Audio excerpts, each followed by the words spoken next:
तो आज हम जो कहानी समझने वाले हैं उसका शीर्षक है कड़वे तेल का स्वादिष्ट नाश्ता। अब ये सुनने में सिर्फ एक कहावत लगती है ना?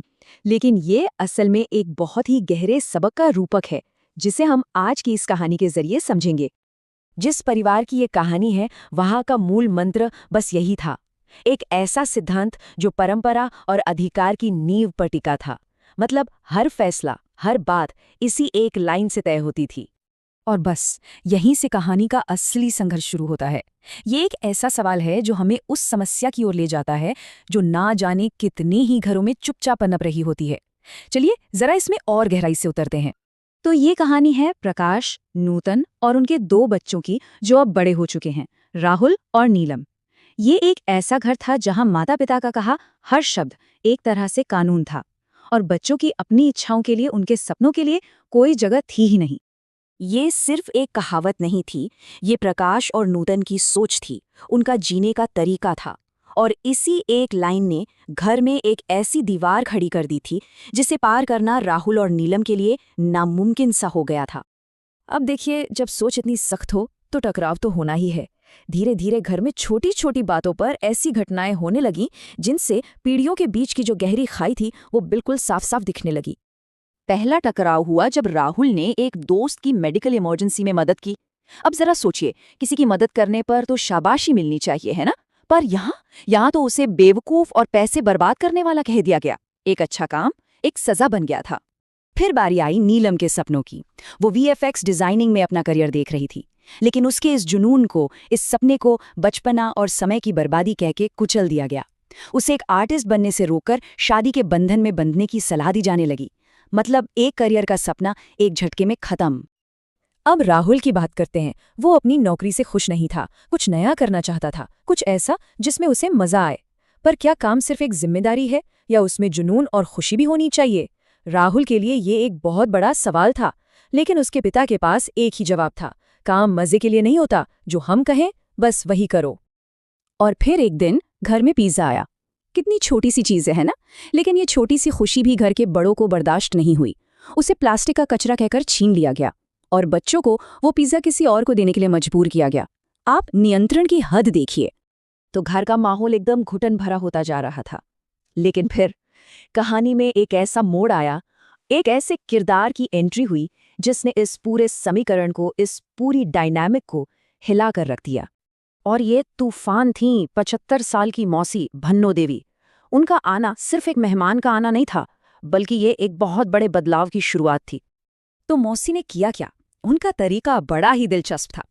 उन्होंने आईने को आईना दिखाने का फैसला किया। मतलब प्रकाश और नूतन के ही बनाए गए नियमों को उन्हीं पर लागू करना शुरू कर दिया, ताकि उन्हें भी उस घुटन का एहसास हो जो उनके बच्चे रोज महसूस करते थे। तो पहला वार हुआ रसोई में। प्रकाश जी के पसंदीदा घी वाले पराठों पर लग गई पाबंदी और उन्हें खाने को मिली कड़वे तेल की बेस्वाद सब्जी। जब उन्होंने शिकायत की तो मौसी ने मुस्कुराकर उन्हीं का पाठ याद दिला दिया, बड़ों की बात माननी चाहिए, सेहत के लिए अच्छा होता है। अगला निशाना बना उनका सोशल लाइफ।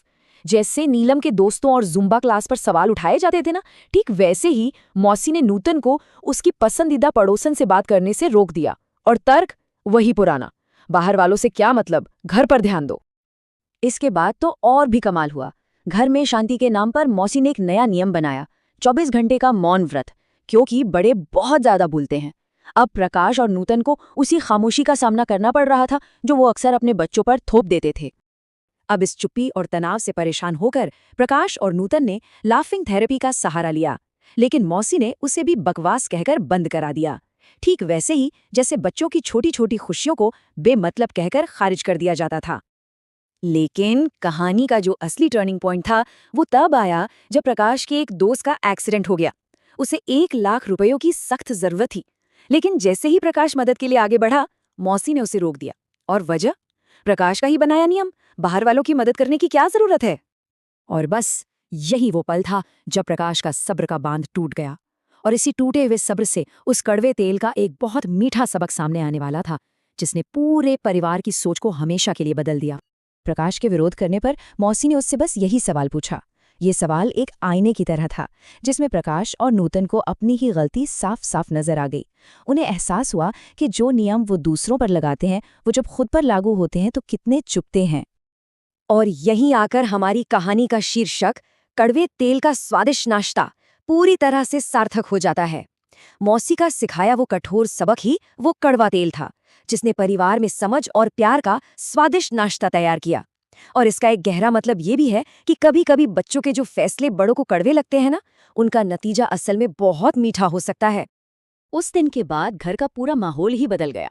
माता पिता ने अपनी गलती के लिए माफी मांगी, बच्चों को अपने फैसले लेने की आज़ादी मिली और घर में डर की जगह सम्मान और समझ ने ले ली। और ये कहानी हम सबको एक बहुत ज़रूरी सवाल के साथ छोड़ जाती है कि अब बड़ों का सम्मान करने का मतलब हमेशा उनकी हर बात से सहमत होना ही है, या फिर असली सम्मान एक दूसरे के विचारों को समझने में और उन्हें अपनी जिंदगी अपने तरीके से जीने की आज़ादी देने में है।